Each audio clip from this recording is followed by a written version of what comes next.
نحمده ونصلي على رسوله الكريم قال الله تبارك وتعالى في كتابه العظيم أعوذ بالله من الشيطان الرجيم بسم الله الرحمن الرحيم قل إنني هداني ربي إلى صراط مستقيم دينا قيما ملة إبراهيم حنيفا وما كان من المشركين۔ سامعین محترم، آج ہم قربانی کے سلسلے میں جانیں گے کہ قربانی کن لوگوں پر واجب ہے اور اس کی شروعات کس طریقے سے ہوئی۔ تو سب سے پہلے یاد رکھ لیں کہ ہم سب مسلمان ہیں اور حضرت محمد صلی اللہ علیہ وسلم کی امت میں ہیں۔ ہم سب کے پیغمبر جناب پاک محمد الرسول اللہ صلی اللہ علیہ وسلم ہیں، جن کی پیدائش مکہ مکرمہ میں ہوئی اور ان کا روضہ اطہر قبر مبارک مدینہ منورہ میں ہے۔ ان کے جد امجد میں سے ایک مشہور نام ہے حضرت اسماعیل علیہ السلام کا۔ انہی کے اولاد میں حضرت محمد صلی اللہ علیہ وسلم ہیں۔ حضرت اسماعیل علیہ السلام کے والد محترم کا نام ہے ابراہیم علیہ السلام، جو پیغمبر ہوئے ہیں اور عراق میں ان کی پیدائش ہوئی تھی۔ عراق میں اس وقت بت پرستی عام تھی۔ اللہ تعالیٰ نے ابراہیم علیہ السلام کی اس فطرت کو اور اس کی عادت کو، جو توحید خالص کے لیے خاص تھی، یعنی اللہ تعالیٰ کے علاوہ وہ کسی کو دنیا کا معبود اور خالق نہیں مانا کرتے تھے، اور اس وقت اس بات پر بہت زیادہ جمے ہوئے تھے اور اتنے زیادہ پختہ تھے کہ آگ میں انہیں ڈالا گیا لیکن پھر بھی اپنے توحید سے وہ ہٹے نہیں۔ تو اللہ تعالیٰ کو ان کی یہ ادا بہت پسند آئی۔ عراق میں جہاں ان کا گھر ہوا کرتا تھا، ان کے والد محترم آزر بت بنایا کرتے تھے، مورتی بناتے تھے اور اس کو مارکیٹ میں بیچا کرتے تھے۔ لوگ اسے خرید کر اس کی پوجا کیا کرتے تھے۔ ابراہیم علیہ السلام نے اپنے باپ سے بھی مکالمہ کیا، اپنے گاؤں والوں سے، علاقے والوں سے یہ بات کیا کرتے تھے ہمیشہ کہ تم لوگ بھلا بتاؤ ایک مٹی اور پتھر کو کیوں پوجتے ہو جسے تم خود بناتے ہو۔ اور اپنے باپ سے بھی یہ کہا کرتے تھے کہ ابا جان، جس چیز کو آپ خود تراشتے ہیں، خود بناتے ہیں، اس کی آپ عبادت کرتے ہیں، یہ کتنے بڑے شرم کی بات ہے۔ جو اپنی آپ خود مدد نہیں کر سکتا وہ آپ کی مدد کیوں کرے گا۔ خیر، ان کے ابو سے ہمیشہ ان کی اس معاملے میں نوک جھوک ہوا کرتی تھی، لیکن کوئی ان کی بات کو ماننے کو تیار نہیں تھا۔ ایک وقت آیا کہ لوگ میلہ دیکھنے گئے تھے۔ ابراہیم علیہ السلام نے جا کر بت خانے کی ساری مورتیاں توڑ دی اور ایک بڑی مورتی جو بت خانے میں رکھی ہوئی تھی اس کے اوپر جا کر کے اسی کلاڑی کو رکھ دیا جس کلاڑی سے انہوں نے ساری مورتیوں کو توڑا تھا۔ رکھنے کے بعد لوگ جب میلے سے واپس آئے تو بڑے خفا ہوئے کہ یہ حرکت کس نے کی ہے۔ تو ہر کسی کو پتہ چل گیا کہ اس طریقے کی گفتگو ہمارے معبودوں کے خلاف، ہماری مورتیوں کے خلاف ابراہیم کیا کرتا تھا۔ انہیں بلایا گیا تو حضرت ابراہیم علیہ السلام نے جواب میں یہ عرض کیا کہ بڑی مورتی سے پوچھ لو جس کے کاندھے پر کلاڑی لٹکی ہوئی ہے، ہو سکتا ہے کہ اسی نے توڑا ہو۔ تو ان لوگوں نے کہا کہ بھائی مورتی بھی بھلا بتائیں کہ اس کے اندر جان تو ہوتی نہیں ہے تو وہ کیوں کر توڑے گی۔ حضرت ابراہیم علیہ السلام نے اس سے کہا کہ جب تمہیں خود معلوم ہے کہ مورتی خود کچھ نہیں کر سکتے تو تم اس کی عبادت کیوں کرتے ہو۔ چنانچہ اس طریقے سے ابراہیم علیہ السلام نے لوگوں کو یہ دعوت دی توحید کی، توحید خالص کی، کہ تم بت پرستی کو چھوڑ کر کے اللہ تعالیٰ کی عبادت کی طرف آؤ۔ اور ایسے وقت میں جب کوئی اللہ تعالیٰ کا نام لیوا وہاں پر نہیں تھا، تو بادشاہ وقت سے جب بتایا گیا جو نمرود تھا کہ ابراہیم نے یہ حرکت کی ہے، تو بلایا گیا حضرت ابراہیم علیہ السلام کو۔ جب پوچھا تو اس کے بعد چنانچہ ابراہیم علیہ السلام کو بلایا گیا اور نمرود کے دربار میں پیش کیا گیا۔ ابراہیم علیہ السلام نے اپنی حجت سے اور اپنی بات کو ثابت کر دیا، اور انہیں جب ان سے کوئی جواب نہیں بن پڑا تو ایسی صورت میں اس نے کہا ایسا کرو، اس کی ہیکڑی نکالتے ہیں اور اس کے لیے آگ جلاؤ، اس آگ میں ہم اسے ڈالیں گے۔ نمرود کے کہنے پر ایک بڑی سی آگ جلائی گئی۔ شہر کے علاقے کے اور پورے لوگ، علاقے کے سارے لوگ اکٹھا ہوئے اور انہوں نے اسے سزاً آگ میں جلانا چاہا، لیکن اللہ تعالیٰ نے ابراہیم علیہ السلام پر آگ کو ٹھنڈا فرما دیا اور اس طریقے سے نمرود کی اور جتنے علاقے والے تھے جو یہ چاہتے تھے کہ ابراہیم علیہ السلام کو جلتا ہوا دیکھ کر خوش ہوں، اللہ تعالیٰ نے ان سبوں کو شرمندہ کر دیا۔ خیر، اس کے بعد ابراہیم علیہ السلام کو اپنے والد محترم سے بھی مکالمہ بہت زیادہ کرنا پڑا، اور ان کے باپ نے سوچا کہ اسے نکال دینے میں ہی بھلائی ہے، چنانچہ حضرت ابراہیم علیہ السلام نے سب کچھ گوارا کیا، گھر سے نکلنا گوارا کیا، لیکن اسلام سے ہٹنا گوارا نہیں کیا۔ ہوتے تھے پیغمبر، کیسے ہٹ سکتے تھے؟ چنانچہ وہاں سے نکلے ہیں۔ ان کی ایک مشہور بیوی ہیں حضرت ہاجرہ علیہ السلام، انہی سے ایک اولاد پیدا ہوئی جسے اسماعیل کہتے ہیں۔ یہ بھی بعد میں پیغمبر ہوئے، اور انہی کی اولاد میں سے حضرت محمد صلی اللہ علیہ وسلم ہیں۔ تو یاد رکھیں کہ حضرت محمد صلی اللہ علیہ وسلم سب سے آخری نبی ہیں، ان کے بعد کوئی نبی آنے والا بھی اس دنیا میں نہیں ہے۔ اس نبی کے لیے اس چیز کو اللہ تعالیٰ نے فرض کر دیا اور اس کی امت کے لیے کہ تم قربانی کرو۔ حالانکہ قربانی کن کی یاد تھی؟ حضرت ابراہیم علیہ السلام کی،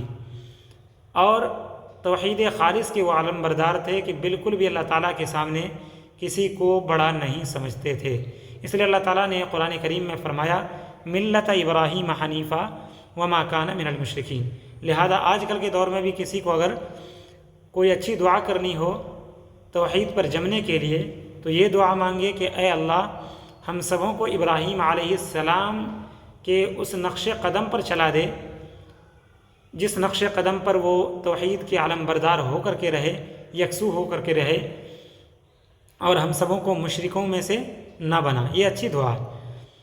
تو چنانچہ اللہ تعالیٰ نے یہ دعا ان کی نقل فرمائی قرآن کریم میں،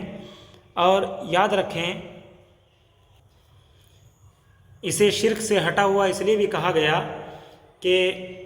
پورا علاقہ کفرستان بنا ہوا تھا، اور اس بچپنے میں بھی انہوں نے مورتی کی پوجا نہیں کی۔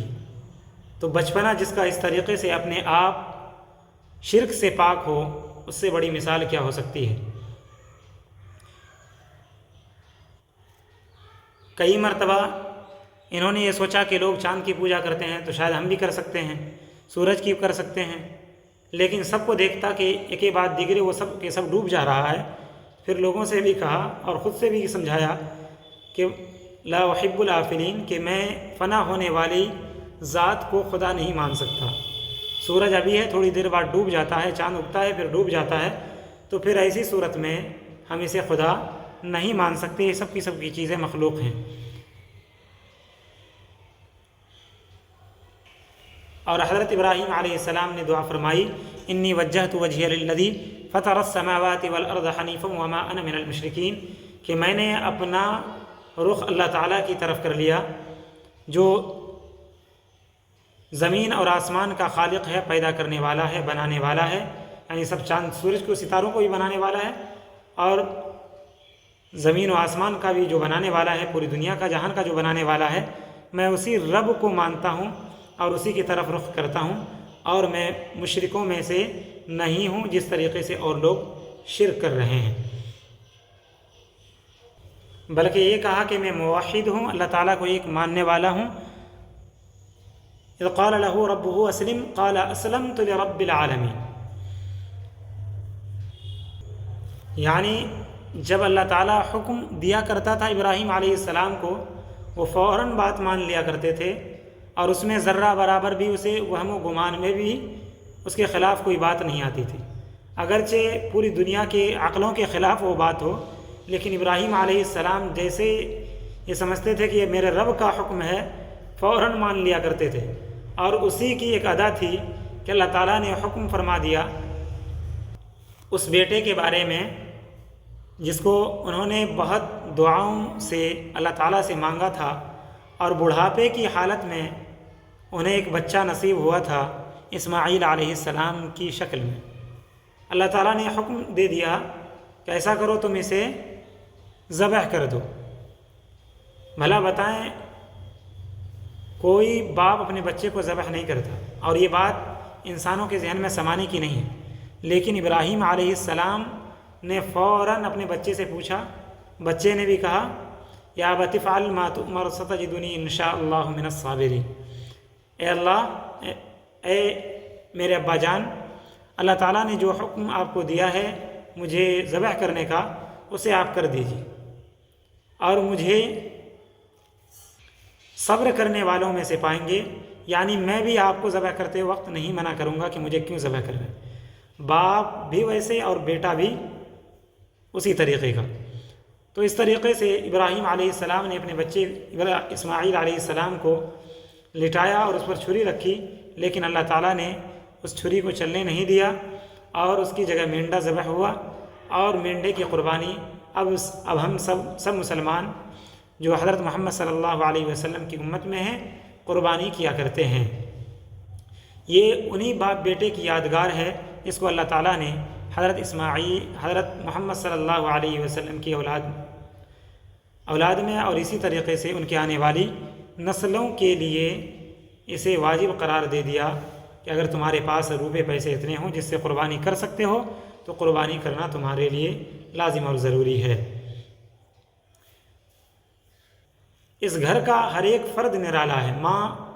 نرالی، بیٹا نرالا، باپ نبی، بیٹا نبی، اور جتنے امتحانات ان کے لیے گئے پورے خاندان کے، اتنا شاید کہ کسی طریقے سے دوسرے نبیوں کے نہیں لیے گئے، اور یہ بہت کھرے اترے اس میں۔ اس لیے اللہ تعالیٰ نے ان کی اس ادا کو ہمیشہ ہمیشہ کے لیے زندہ فرما دیا۔ یہ عراق سے سفر کر کے مکہ مکرمہ گئے ہیں بت پرستی کے اڈے کو چھوڑ کر کے، اس لیے کہ ابراہیم علیہ السلام کے سارے لوگ دشمن بن گئے تھے، بادشاہ بھی دشمن بن گیا تھا۔ ابراہیم علیہ السلام نے اپنے بیٹے اسماعیل علیہ السلام کو اور اپنی بیوی حضرت ہاجرہ کو یعنی ماں بیٹے کو مکہ مکرمہ میں چھوڑا، اور اس وقت مکہ مکرمہ بے آب و گیا تھا، سنسان تھا، بالکل بھی آبادی نہیں ہوا کرتی تھی۔ کعبہ کے پاس وہ ٹھہرے تھے اور وہیں پر اپنے بچے کو لٹایا، اور جب بچے کو بھوک لگی تو وہ پیاس کی حالت کو بجھانے کے لیے، اس تشنگی کو، پیاس کو بجھانے کے لیے ماں کبھی صفا پہاڑی پر چڑھتی تھی اور کبھی مروہ پہاڑی پر، اور اس طریقے سے وہ دیکھا کرتی تھی قافلہ والوں کو کہ کہیں سے کوئی پانی کے آثار مل جائیں تو میں اپنے بچے کی پیاس بجھا سکوں، لیکن کوئی بھی اسے نہیں ملا۔ کبھی اس پہاڑ پر کبھی اس پہاڑ پر دورہ کرتی تھی، اور اس کے بعد کبھی اپنے بچے کے پاس لوٹ آتی تھی، یہ دیکھنے کے لیے کہ اس کی زندگی کی رمق باقی ہے یا نہیں۔ ایک مرتبہ جب آئی ہیں اپنے بچے کے پاس، دیکھا کہ بچہ ایڑیاں رگڑ رہا ہے، چنانچہ اللہ تعالیٰ نے ان کی امی کی بھی یاد کو تازہ رکھ دی، ان کی امی کی ادا کو بھی ہمیشہ ہمیشہ کے لیے قیامت تک کے لیے زندہ کر دیا، بیٹے کی ادا کو بھی اللہ تعالیٰ نے زندہ کر دیا، شوہر کی ادا کو بھی اللہ تعالیٰ نے زندہ کر دیا۔ باپ بیٹے نے قربانی کرنی چاہی، مل کر کے ایک قربان ہونا چاہا، دوسرے نے قربان کرنا چاہا، دونوں کی ادا کو اللہ تعالیٰ نے محفوظ کر دیا۔ اور اسی طریقے سے ماں نے جو دوڑ لگائی تھی صفا اور مروہ پہاڑی پر اپنے بچے کی پیاس بجھانے کے لیے، اس کو بھی اللہ تعالیٰ نے حج کے ٹائم کے لیے سعی کے روپ میں زندہ کر دیا۔ آج بھی جو حاجی وہاں جاتے ہیں حضرت ہاجرہ کی اس ادا کو مکہ مکرمہ میں صفا اور مروہ پہاڑی پر دوڑ کر کے ادا کرتے ہیں، اس لیے وہاں تیز چلا جاتا ہے، اور یہ حضرت ہاجرہ کی سنت ہے۔ اس لیے کہتے ہیں وہاں کے آرام سے نہ چلو، بلکہ جتنا تیز گام آپ چل سکتے ہیں اتنا تیز چلنے کی آپ وہاں کوشش کریے۔ قرآن نے ایک جگہ ارشاد فرمایا ہے وَإِذِ ابْتَلَىٰ إِبْرَاهِيمَ رَبُّهُ بِكَلِمَاتٍ فَأَتَمَّهُنَّ قَالَ إِنِّي جَاعِلُكَ لِلنَّاسِ إِمَامًا۔ اللہ تعالیٰ فرماتا ہے کہ ہم نے ابراہیم کی آزمائش کی اور اس کا امتحان لیا ایک ایسے کلمے کے ذریعے سے جو انہوں نے کہا تھا اللہ تعالیٰ نے، فَأَتَمَّهُنَّ، چنانچہ اس نے اسے پورا کیا۔ کون کلمہ تھا؟ وہی بیٹے کی ذبح کرنے والا کلمہ۔ اللہ کے نبی حضرت ابراہیم علیہ السلام نے اسے پورا فرمایا، تو اللہ تعالیٰ فرماتا ہے قَالَ إِنِّي جَاعِلُكَ لِلنَّاسِ إِمَامًا، کہ ہم نے ابراہیم کو دنیا کا امام بنا دیا، دنیا کا لیڈر اور پیشوا بنا دیا۔ دیکھیں کہ قرآن کریم کی یہ آیت بڑی معنی خیز ہے اور حقیقت بر مبنی ہے کہ لوگ اس حقیقت کو آج بھی اپنی کھلی آنکھوں دیکھ سکتے ہیں۔ اللہ تعالیٰ نے فرمایا کہ میں نے اس کو اس قربانی کے بدلے میں امام بنا دیا۔ اب امام کہتے ہیں رہنما اور پیشوا کو جو لیڈر ہو۔ ابراہیم علیہ السلام کو ذلیل کر کے نکالا گیا، لیکن اللہ تعالیٰ نے ذلت اسے ہاتھ نہیں لگنے دی، بلکہ اس مشکل گھڑی کو اچھے طریقے سے بدل دیا۔ ان کی اولاد میں نبی بھی بے شمار ہوئے اور یہ خود نبی تھے، ان کے اولاد نبی، اور اسی طریقے سے نبیوں کا جو بڑا سلسلہ ہے وہ حضرت ابراہیم علیہ السلام کی اولاد میں۔ جتنے مشہور پیغمبروں کا نام آپ سنتے ہیں وہ سب کے سب حضرت ابراہیم علیہ السلام کی اولاد میں۔ اور صرف نبوت ہی نہیں دی بلکہ دنیا کی رہنمائی اور بادشاہی بھی اللہ تعالیٰ نے دی۔ حضرت یوسف علیہ السلام کا نام آپ نے سنا ہوگا، مصر کے بادشاہ بنائے گئے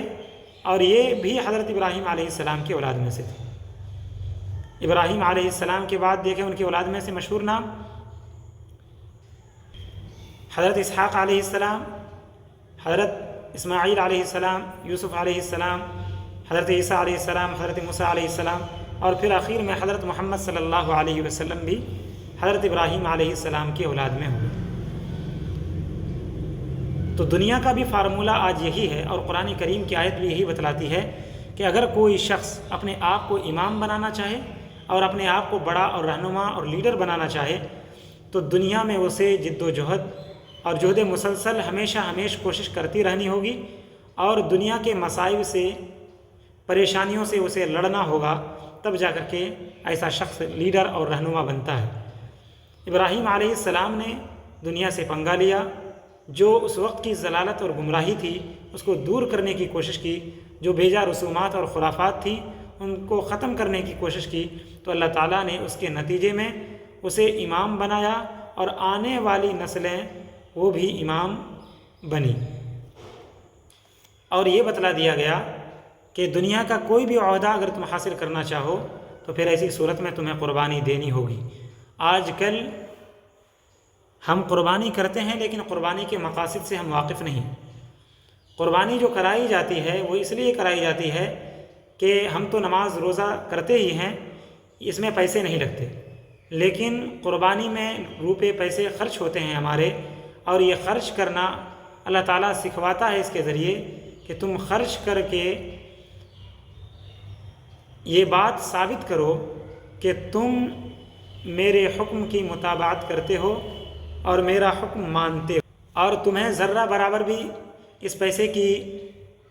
کوئی ہمدردی نہیں ہوتی کہ میرا پیسہ بیکار کیوں جا رہا ہے، تم ایسا نہیں سوچتے ہو۔ اگر ایسا سوچو گے تو پھر ایسی صورت میں ہم تمہاری قربانی قبول نہیں کریں گے۔ تو بتائیں کہ اللہ تعالیٰ نے ایک تو قربانی کرنا سکھایا، اور قربانی کرنے کے ساتھ ساتھ ایک نیت بھی، خالص نیت کہ اس کام کے کرنے میں تم سچے ہو، دل سے کر رہے ہو، تب جا کر کے تمہاری قربانی ہم قبول کریں گے۔ لیکن اگر کوئی شخص گوشت کھانے کی نیت کر لے اور یہ سمجھے کہ اپنے دوستوں میں مل کر کے بانٹیں گے، کھائیں گے، پیئیں گے، اور قربانی کی بالکل بھی نیت نہ ہو، تو پھر ایسی صورت میں اس کا قربانی کرنا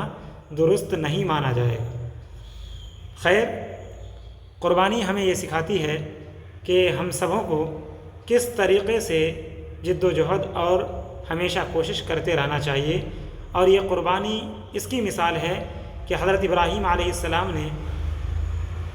اپنی اولاد کو اپنے لڑکے کو ذبح کیا تھا، کرنا چاہا تھا، تو ہم بھی یہ سوچیں کہ اس کی جگہ گویا کہ ہم اپنے بچوں کی بھی قربانی دینی پڑے ایک طرح سے۔ یہ دینے سے مراد یہ ہے کہ اگر بڑی سے بڑی بھی قربانی اگر اسلام کے خاطر ہم کو دینی پڑے تو ہم اس سے گریز نہیں کریں گے۔ اس کا مطلب قطعی یہ نہیں ہے کہ اپنے بچوں کو قربان کر دیا جائے، بلکہ یہ ایک مثال دی جا رہی ہے اس قربانی سے کہ حضرت ابراہیم علیہ السلام نے اپنے بیٹے کی قربانی کی تھی جو سب سے زیادہ عزیز تھی، اور آج بھی آپ کے بچے آپ کو عزیز ہیں، لیکن جب دین کا مسئلہ آئے تو پھر ایسی صورت میں اپنے بچوں کو مشکل میں ڈالیں اور جتنی مشکلات آپ اٹھا سکتے ہیں دین کی خاطر وہ اٹھانے کی کوشش کریں۔ ان باتوں کو ہمیں ذہن میں رکھنا ہے اور اس کے بعد پھر قربانی کرنی ہے۔ خیر، یہ تو رہی بات جو قربانی کا پس منظر تھا۔ اب ہم یہاں سے اگلی ویڈیو سے یہ بتائیں گے آپ لوگوں کو کہ قربانی کا حکم کیا ہے، کب، کتنا، کیسے ہم قربانی کریں گے، کس صورت میں قربانی نہیں ہوگی یا کس پر قربانی واجب ہے، کون کر سکتا ہے، کون اگر نہ بھی کرے تو چلے گا۔ تو پھر اس کے بارے میں اگلی ویڈیو سے انشاءاللہ ہم ڈیٹیل میں بات کرنے کی کوشش کریں گے۔ السلام علیکم ورحمۃ اللہ وبرکاتہ۔